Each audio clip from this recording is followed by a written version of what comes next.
చేసి రమ్మని చెప్పి అడగడము. పాపం వాళ్ళ మీద చాలా బాగా ట్రోల్స్ చేశారు.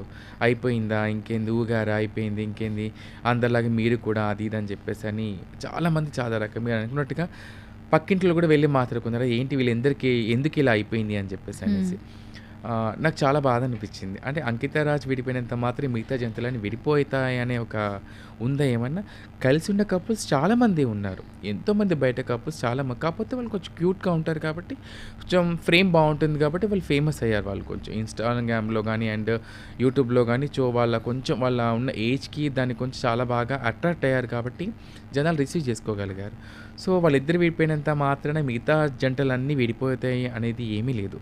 ఇంకా కలిసి ఉన్నవాళ్ళు చాలామంది ఉన్నారు. వాళ్ళు విడిపోయిన తర్వాత ట్రాన్స్‌జెండర్స్‌ని పెళ్లి చేసుకున్న అబ్బాయిలు కూడా ఉన్నారు. చాలామంది కలిసి ఉన్నవాళ్ళున్నారు. నాకిక్కడే బాధ అనిపించిందంటే కొంతమంది సోషల్ మీడియాలో తప్పుగా రాశారు.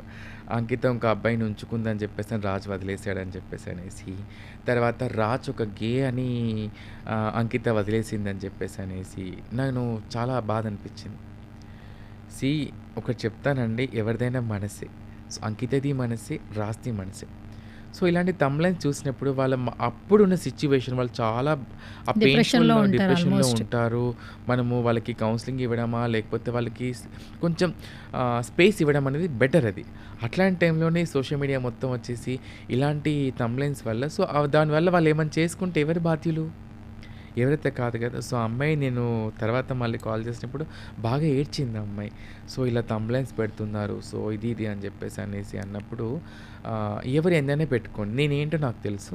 సో, నేను తనతో ఉండలేననుకోని అందుకే విడిపోతున్నానని చెప్పి అదే మాట అన్నది. సో, తర్వాత రాజ్ గురించి అడిగాను. నేను ఇలా గే అని అంటున్నారు. ఇలా అంటున్నారు. సో, నువ్వు ఇంకెవరో ట్రాన్స్‌తో ఉంటున్నావని చెప్పేసి అంటున్నారు. లేకపోతే ఇది అంటున్నారంటే ఎవరైందని అనుకోండి. ఉన్నప్పుడు ఇవన్నీ ఎవరు మాట్లాడలేదు. మేము విడిపోయినప్పుడు ఇన్ని మాటలు అంటున్నారు.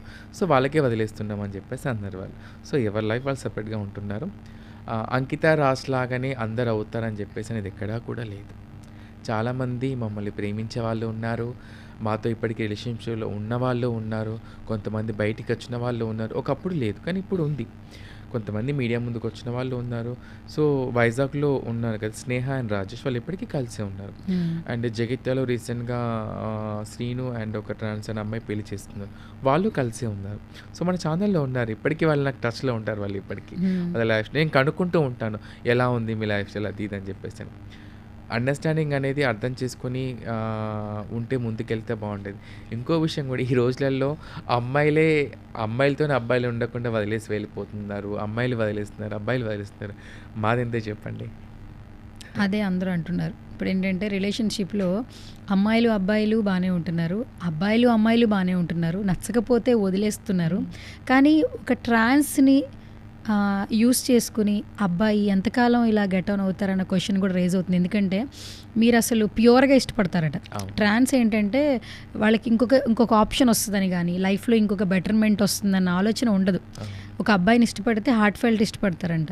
మీరే డబ్బులు సంపాదించి మరీ డబ్బులిస్తారట. అంటే వాళ్ళని పోషిస్తారట. మీరు మాతో ఉంటే చాలు అని మాత్రమే చెప్తారట.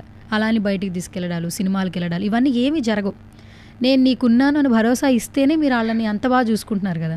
కానీ మిమ్మల్ని నమ్మి ఉన్న మగవాళ్ళు ఎక్కడా లేరు కదా! చాలా బాగా వర్ణించి చెప్పారు. మా మనసులో ఉన్న భావాలని.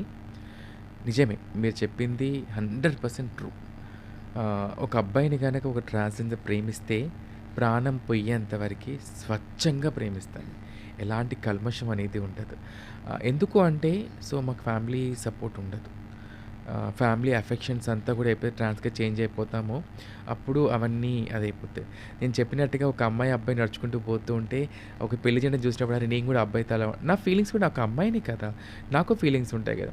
సో, మీరన్నట్టుగా డబ్బు పెడతాము, ఎందుకు డబ్బు పెడతారు అని చెప్పేసనంటే అదొక గాజు బొమ్మ అది.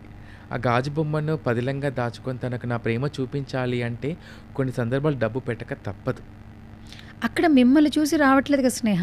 మీ వెనకాల ఉండేటటువంటి డబ్బుని చూసే వస్తున్నారు. తర్వాత మళ్ళీ రిలేషన్‌షిప్‌లో కంటిన్యూ అవ్వట్లేదు వెళ్ళిపోతున్నారు. వెళ్ళిపోతుంది. మరి అలాంటప్పుడు ట్రాన్స్‌గా అంటే ప్రాణాలని పణంగా పెట్టి మీరు ట్రాన్స్‌గా మారుతున్నప్పుడు ఐదర్ ఒక ప్రొఫెషన్‌లో ఉండాలి. మీరు వర్క్‌లో బిజీగా ఉండాలి. ఎంతోమందికి ఇన్‌స్పిరేషన్‌గా ఉండాలి. ఈ లవ్ అనే ఎమోషన్ ఎంతవరకు ట్రావెల్ చేస్తుంది మీ లైఫ్‌లో? నిజంగా మీకు ఒక ట్రాన్స్‌కి ఒక అబ్బాయి సపోర్ట్ ఉంటుందా? అంటే ఒక వైఫ్, ఒక హస్బెండ్ లాగా ట్రీట్ చేసి చనిపోయే వరకు ట్రాన్స్‌తో ఉన్న ఒక అబ్బాయిని మీరు చూపించగలరా? చూపించగలుగుతాను. హ్మ్. ఉన్నారు కూడా. హ్మ్. లేరని నేను ఒప్పుకోను. ఒక మాట అంటే ట్రాన్స్‌జెండర్స్ డబ్బులు పెడుతుందా అంటే తన ప్రేమ కోసం పెడతదంటే పెడుతది ఒప్పుకుంటానది. కాదనట్లేదు. ఎందుకంటే అబ్బాయి ఎందుకంటే మమ్మల్ని మా పక్కన కూర్చోడానికే ఇబ్బంది పడే ఈ సమాజంలో ఒక అబ్బాయి నేను ప్రేమిస్తున్నా, నీ పక్కన కూర్చొని తింటా, నీకు అన్నం తినిపిస్తా అని చెప్పేసి అన్నప్పుడు తన కోసం ఏమైనా చేస్తాను. మీరొక మాట చెప్పండి. అమ్మాయిలు అబ్బాయికి డబ్బులు పెట్టట్లేదంటారా? ఈ రోజుల్లో అబ్బాయిలే అమ్మాయిలకి పెడుతున్నారు. ఆ! అమ్మాయిలు కూడా పెడుతున్నారా? ఏమో నాకు తెలీదయితే.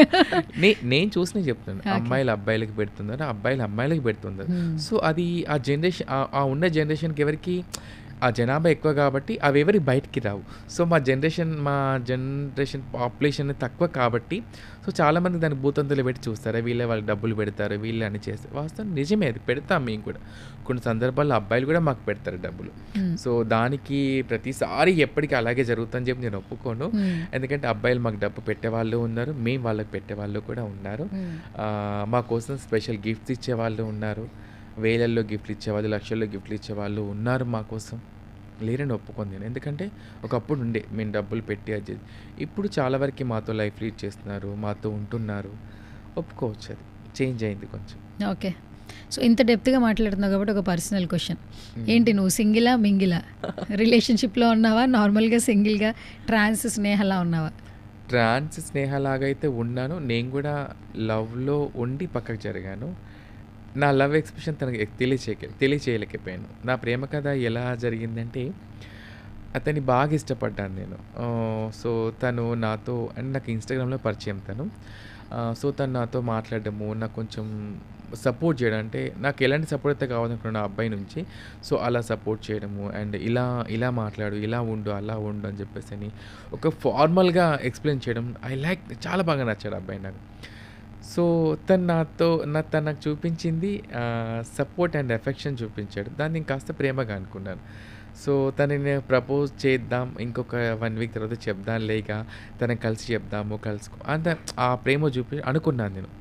సో, నాకు ఏమని మెసేజ్ చేశారంటే, "నీకో విషయం చెప్పాలి" అన్నాడు. సో, నిజమే కావచ్చు. తను కూడా నా విషయమే చెప్పాలను ఎందుకంటే ఇద్దరు టిఫిన్ చేయడం, లంచ్ చేసావా? ఏం చేస్తున్నావు? అది ఇది ఇద్దరం మాట్లాడుకోవడం అన్నీ దగ్గరికి సిమిలర్‌గా ఉండేసరికి అలాగే కావచ్చు అనుకున్నాం. ఏంటి అంటే నెక్స్ట్ వీక్ నాకు అంటే మా వాళ్ళు ఆల్రెడీ అన్నీ ఓకే చేసేసారు. నా మ్యారేజ్ ఫిక్స్ అయింది అని చెప్పేసి అన్నారు. ఖతం షాక్ అయిపోయాను ఒకేసారి నేను. అంటే తను ఏమనుకుందంటే నాకు ఒక సర్ప్రైజ్ లాగా చెప్దామని చెప్పేసి తను అనుకున్నాడు. నేను అది తీసుకోలేకపోయాను అది. నేను తనకు అప్పుడు చెప్పలే నేను లవ్ చేశానని చెప్పేసని. అతను ఆ మాట చెప్పినప్పుడు నేను ఒక 2 డేస్ అన్నం కూడా తినలేదు. చాలా బాగా ఏడ్చాను. తను ఆ రోజు కలిసి అన్నాను. ఏంటి అని చెప్పి నేనేం చెప్పలేకపోయాను తనకి. ఎందుకంటే తన లైఫ్ అది. సో, తనకు నచ్చినట్టుగా ఉండడం అనేది కూడా అది కూడా ప్రేమే కదా నాది. సో, తర్వాత తనకు పెళ్ళైన తర్వాత ఒక 6 మంత్ తర్వాత నేను తనకు చెప్పాను. ఆ రోజు నేను నీకు చెప్దామని వచ్చాను. కానీ నువ్వు ఆ రోజు నాకు ఇట్లా పెళ్లి ఫిక్స్ అయింది. సో, ఇది గుడ్ న్యూస్ అది అని చెప్తా అని చెప్పేసి అన్నావు కదా అని చెప్పేసని అన్నాడు. అయితే నేను ఒక ఇంటర్వ్యూలో చెప్పాను తన గురించి. తను అది చూసి నన్ను అడిగాడు. "ఇది నా గురించే చెప్పావు కదా! నువ్వు అది ఇది" అని చెప్పేసి అనేసి. సో, తన పేరు నేను రివీల్ అయితే చేయలేను. అబ్బాయి తెలంగాణ అబ్బాయే. సో, తను చాలా అంటే చాలా మంచి వ్యక్తి. నన్ను చాలా బాగా ప్రేమగా చూసుకుంటాడు. బట్ నేనైతే నా ప్రేమ పంచాను. సో, తన లైఫ్ తను చూసుకున్నాడు. నేను ఇప్పుడైతే సింగిల్‌గానే ఉన్నాను. ఓకే. సో, ట్రాన్స్ లైఫ్ చాలామందికి ఇన్స్పిరేషన్ కదా! ఎందుకంటే మీ లైఫ్ జర్నీ అనేది చాలా కష్టంతో అవును. ఉంటున్నటువంటి సిట్యుయేషన్స్ హ్మ్. రైట్? నాకు తెలిసింది ఏంటంటే ట్రాన్స్‌జెండర్‌గా మారిన తర్వాత వాళ్ళకి లైఫ్ జర్నీలో చనిపోయే సిట్యుయేషన్స్ వాళ్ళకి ముందుగానే తెలిసిపోతుందట. అంటే నేను ఒక వారంలో చనిపోతాను అన్న సెన్స్ మీకు ముందే తెలిసిపోతుందని విన్నాను. హ్మ్. అది నిజమా కాదా? నేను నిజంగా ఇది సోషల్ మీడియాలో నేను కూడా చూసాను. అది మీ అందరికీ ఒక గొప్ప విషయం తెలుసా? ఇది ఇది ఇజ్రా చనిపోయే ముందు వాళ్ళకి ఒక వారం ముందే తెలుస్తుందంట. అది ఇది అని చెప్పేసి అన్నారు. వాస్తవానికి అంటే మా దాంట్లో ట్రాన్స్‌జెండర్స్‌కి చాలా వరకి మాకు కొన్ని శక్తులనేది ఉంటది. ఆ దేవుడిచ్చిన వరం అది మాకు. ఏదన్నా జరిగే ముందు మాకు కథల రూపంలో కనిపిస్తుంది మాకు. లేకపోతే ఎక్కడైనా జరుగుతుందా? లేకపోతే వీళ్ళకి ఇది జరుగుతుందా? వాళ్ళకి అది జరుగుతుందా? అనేది కలలో మాకు కనిపిస్తాయి కొన్ని.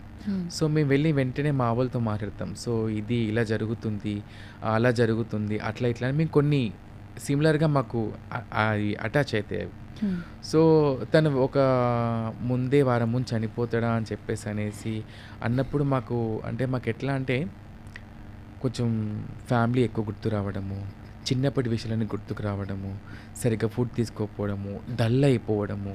సో, ఇలాంటివన్నీ కూడా నేను కొంతమంది గమనించాను నేను. సో, తను ఓకే అనేవాడు. నేను ఇక ఉండను కావచ్చు, నేను ఇంకా మళ్ళా సంవత్సరానికి వెళ్ళిపోతా కావచ్చు, నేను బతకను కావచ్చు, అట్లాంటివి కొంతమంది అనేవాళ్ళన్నట్టు. సో, నేను ఆ వీడియో చూసినప్పుడు అనుకున్నా, అరే! ఇలాంటి సిమిలర్స్ కొంత అనేవాళ్ళు కదా! నిజంగానే అది కదా! అని చెప్పేసి అనేసి నాకు అనిపించింది. కానీ వాస్తవానికి అందరికి అలా జరగదు. కొంతమందికి మాత్రమే అలా జరుగుతుంది అది. హ్మ్. అది ప్రతి ఒక్కరికి చనిపోయే ముందు తెలుస్తుందా అంటే మాత్రం నేను ఒప్పుకోలేనది. అందరికైతే అలా తెలీదు. ఎందుకంటే సడెన్‌గా హార్ట్ అటాక్ వచ్చిపోయేది కూడా తెలీదు. ఇప్పుడు మీతో మాట్లాడుతుంటే నేను ఇక్కడ పోయేది కూడా తెలీదు నాకిప్పుడు. హ్మ్. సో, మనం అలాంటి జనరేషన్‌లో మనం ఉన్నాం ఇప్పుడు మనం.